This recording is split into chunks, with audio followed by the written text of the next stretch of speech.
Hello, I'm Anthony from Synergy. And I'm Michael from Synergy. Today's task, we are looking at the new trailers we've purchased. We've got 3 new trailers we've ordered. Where did we get them from? From a small company in Denmark. We did? Yes, we had a little trip out to pick up a couple of new trailers. Brought them back. Loved the look of the new trailers with the new setup we've got. A little bit longer than what we normally have. Yeah. But they're a lot better turning circle. They're about 700 millimetres longer, Yep. but that doesn't give us extra tailboard space. That gives us internal working space. And with the rear axle that's moved back closer to the rear end, it makes the turning circle probably about the same, but the back end doesn't kick out. Which when we go into a lot of tight spaces, you get your back end kick out. So. Yeah, so the company being the company, doing everything bespoke and a little bit better than your average Joe, these are Austrian-made Hangler trailers. Yep, so we brought them over and like we do, we modify, modify to what we have. So there's no better person to ask. We've got a chap, Kev. We have Kev, but Kev's not available, so we've brought in his little brother. Yeah, come over, little Kev. Little Kev from Wiz Beach. Yeah, Kev, come in and have a little chat. Can you come stand in the middle here? So, no, you're all right. So where we start off with Oompa Loompa Doobity-Doo. Right, so Kev, we've done a lot of customisation and extras for the trailers. You're probably the best man to show us and tell us about it. So. Well, I think the first thing that we should discuss is that you made it sound simple that when we brought it in from Denmark.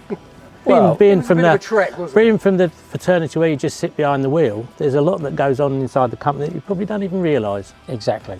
Especially from short people. Yep. The ones that put new overalls on.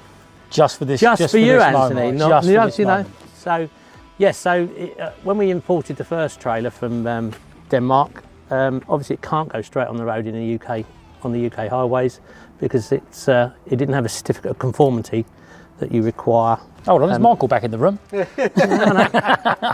not confusing you again. Yeah. If I'm going too much information. If I'm going too fast, yeah. Does it work or doesn't it, Kev? Does it work? It come in the country and it couldn't work. Oh, right, that's simple, yeah. So it's just a different setup from a trailer in a different country to bringing it into over here. And because of Brexit, there's a few changes. Before Brexit, we could have come in, it could have came in and gone on the road. Before Brexit, there would have been we had the agreement that our systems were equal to the ones in Europe. Now we've pulled away from Europe. Our systems are either a higher standard, or equivalent.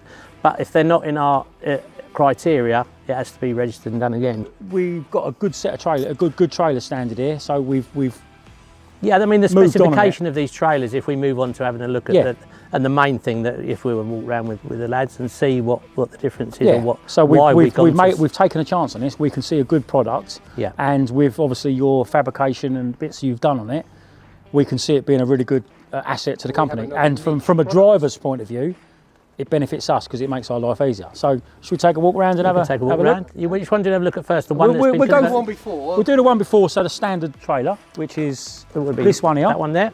Yeah. The first thing that you won't notice, but it came over with palm couplings, which tend to be a European coupling. We had to change the couplings on the front of the trailer there.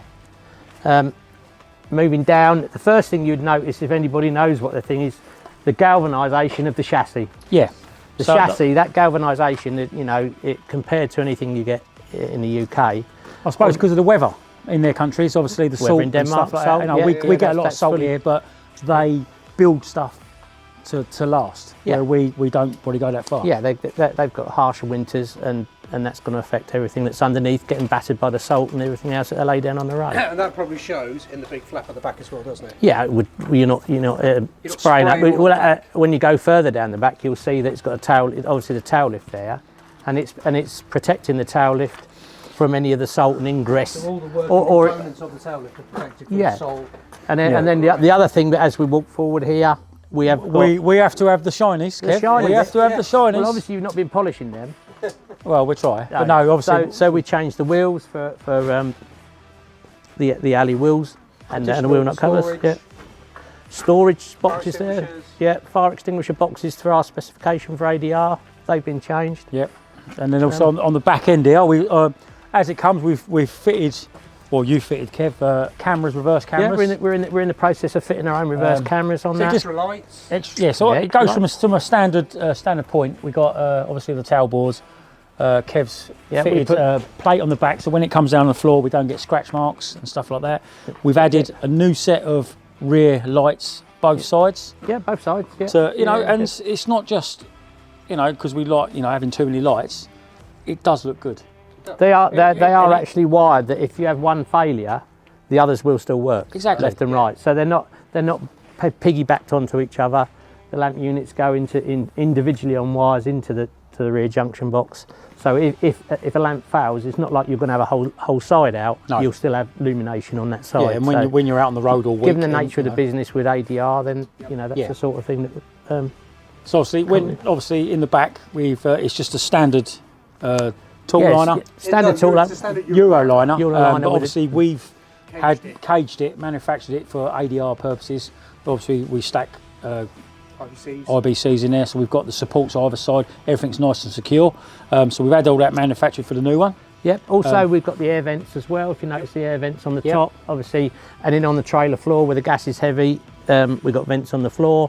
So these are the stuff we have to do when we buy a trailer. We can go to other other people that make trailers, but we found out over the time they're not our standard of trailer. So we've now found a trailer that works with us, and doing the modifications really helps us out.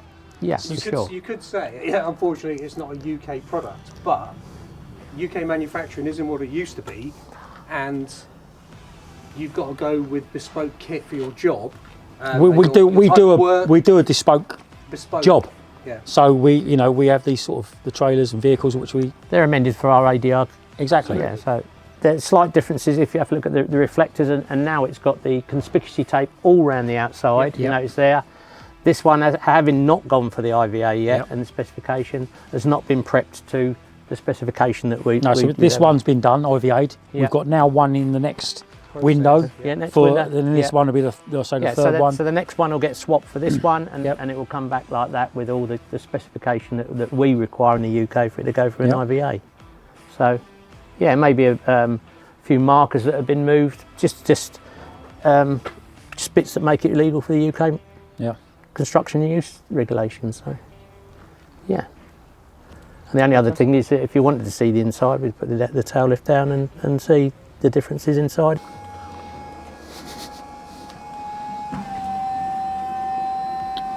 Anyway, Kev. What's it like down there? Yeah. So from here, you can see from the front we've got the air vents at the front. Yep. All the caging on the side. Spotlights in there as well, which are really good for when it's down. And obviously this one's got our normal trailer's got dark roofs. This has got like a light roof. So this is got a sliding roof with it. What's the word? What would we call it? The sliding roof's been. I don't know. Google. Decommissioned. Decommissioned.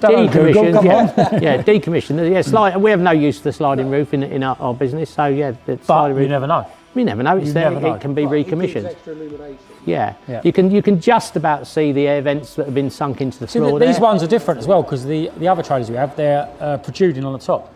So you're always catching them, damaging them. But these ones are flat, so it makes a life easier. With your input and everybody else's input, you can make the product a lot better by improving on your failures in the past or the wrong specification. So we've added the extra bars down the side to the cage work there that you can just stop some folding when you go. And you can ratchet strap off them up.